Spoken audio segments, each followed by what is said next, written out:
السلام علیکم ورحمۃ اللہ وبرکاتہ نحمده ونصلی علی رسولہ الکریم اما بعد فاعوذ باللہ من الشیطان الرجیم بسم اللہ الرحمن الرحیم رب اشرح لي صدری ویسر لي امری واحلل عقدۃ من لسانی یفقهوا قولی ربنا زدنا علما اللہم فقہنا فی الدین آمین یا رب العالمین۔ آغاز ہوتا ہے ہمارا رکوع نمبر 7 کا اور آیت نمبر 71 سے آغاز کرتے ہیں۔ اللہ تعالیٰ ارشاد فرماتے ہیں یا ایہا الذین آمنوا خذوا حذرکم فانفروا ثبات او انفروا جمیعا۔ اگر اس آیت کا شان نزول دیکھیں تو یہ آیت غزوہ احد کے بعد اور غزوہ احزاب سے پہلے نازل ہوئی۔ یہ جو آیات ہیں احد کی شکست کے بعد ارد گرد کے جتنے بھی قبائل تھے ان کی ہمتیں بلند ہو گئی تھیں اور مسلمان ہر طرف سے خطرات میں گھرے ہوئے تھے۔ آئے دن یہ پتہ چلتا تھا کہ فلاں قبیلے کی نے بغاوت کر دی ہے اور فلاں قبیلے نے مسلمانوں کو یرغمال بنا لیا ہے، پکڑ لیا ہے اور ان کو مار ڈالا ہے پکڑ کر۔ ان حالات میں مسلمانوں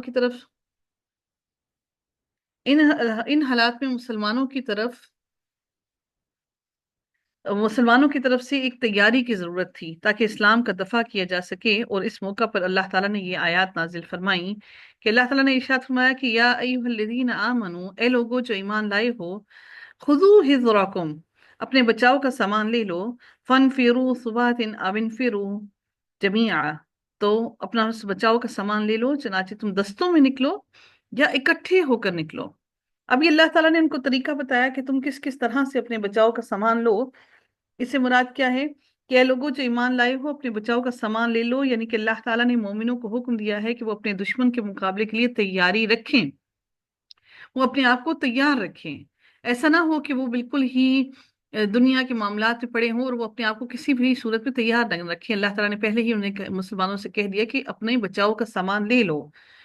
اپنے آپ کو تیار رکھیں۔ اس آیت میں محمد صلی اللہ علیہ وسلم کی امت کے مخلص لوگوں سے خطاب ہے، انہیں جہاد کا اور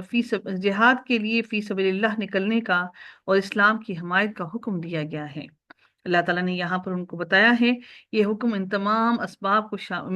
کو شامل ہے جو دشمن کے خلاف جنگ میں مدد دیتے ہیں، یعنی جن کے ذریعے سے دشمن کی چالوں اور سازشوں کو ناکام بنایا جاتا ہے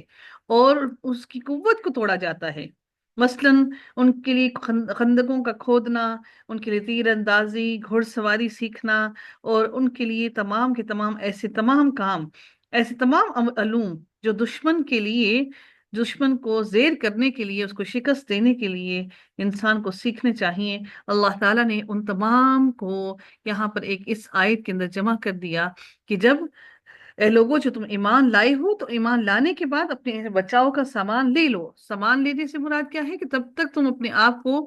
اس کام کے لیے تیار نہیں کرو گے، اس وقت تک تم کبھی بھی فلاح نہیں پا سکتے، اس وقت تک تم ان پر غالب نہیں آ سکتے، دشمنوں پر غالب نہیں آ سکتے۔ تو اس آیت کے اندر اللہ تعالیٰ کا یہی بتانا مقصود ہے، اور اللہ تعالیٰ نے اسی آیت کے بارے میں مزید